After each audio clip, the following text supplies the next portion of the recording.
Edward Snowden explains deep state's influence on Presidents Obama, Trump. Famed whistleblower Edward Snowden was recently interviewed by Italian publication La Repubblica. The publication noted the 5-year mark of Snowden's historic act of blowing the whistle on the NSA's expansive surveillance programs, and that many thought he would end up very badly. But when he connects via video link for this interview with La Repubblica, he seems to be doing very well. The frank smile and peaceful face of someone who is easy in his mind.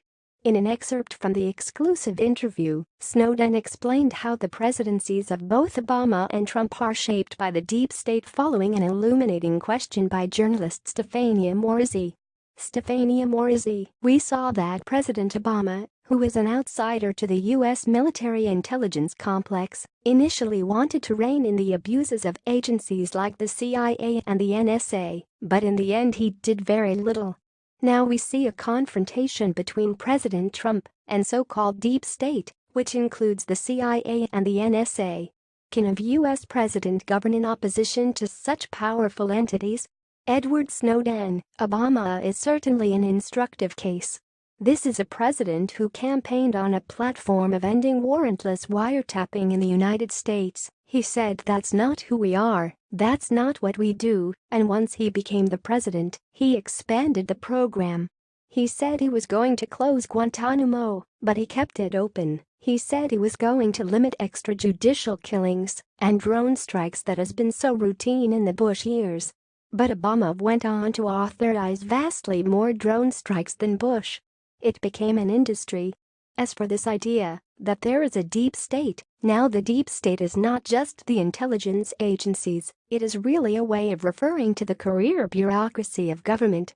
These are officials who sit in powerful positions, who don't leave when presidents do, who watch presidents come and go. They influence policy, they influence presidents and say, this is what we have always done, this is what we must do, and if you don't do this, people will die. It is very easy to persuade a new president who comes in, who has never had these powers, but has always wanted this job and wants very, very badly to do that job well. A bureaucrat sitting there for the last 20 years says, I understand what you said, I respect your principles, but if you do what you promised, people will die. It is very easy for a president to go, well, for now, I am going to set this controversy to the side. I'm going to take your advice, let you guys decide how these things should be done, and then I will revisit it when I have a little more experience, maybe in a few months, maybe in a few years, but then they never do. This is what we saw quite clearly happen in the case of Barack Obama when the story of Snowden exposing the NSA's mass surveillance came forward in 2013. When Obama had been president for 5 years, one of the defenses for this from his aides and political allies was, oh, Obama was just about to fix this problem. And sure enough, he eventually was forced from the wave of criticism to make some limited reforms, but he did not go far enough to end all of the programs that were in violation of the law or the Constitution of the United States. The two was an intentional choice. He could have certainly used the scandal to advocate for all of the changes that he had campaigned on, to deliver on all of his promises, but in those 5 years he had become president, he discovered something else, which is that there are benefits from having very powerful intelligence agencies. There are benefits from having these career bureaucrats on your side, using their spider web over government for your benefit. Imagine you are Barack Obama, and you realize, yes, when you were campaigning you were saying, spying on people without a warrant is a problem, but then you realize you can read Angela Merkel's text messages. Why bother calling her and asking her opinion when you can just read her mind by breaking the law? It sounds like a joke, but it is a very seductive thing. Secrecy is perhaps the most corrupting of all government powers because it takes public officials and divorces them from accountability to the public.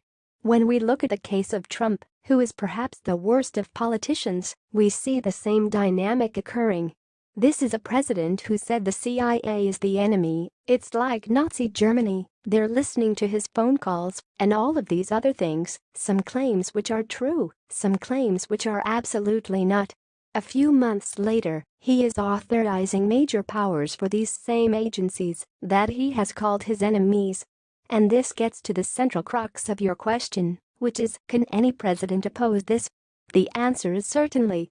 The president has to have some familiarity going in with the fact that this pitch is going to be made, that they are going to try to scare him or her into compliance. The president has to be willing to stand strongly online and say, I was elected to represent the interests of the American people, and if you're not willing to respect the Constitution and our rights, I will disband your agency and create a new one. I think they can definitely be forced into compliance because these officials fear prison, just like every one of us. Thanks for watching. Please subscribe my STC News channel. Goodbye and see you again.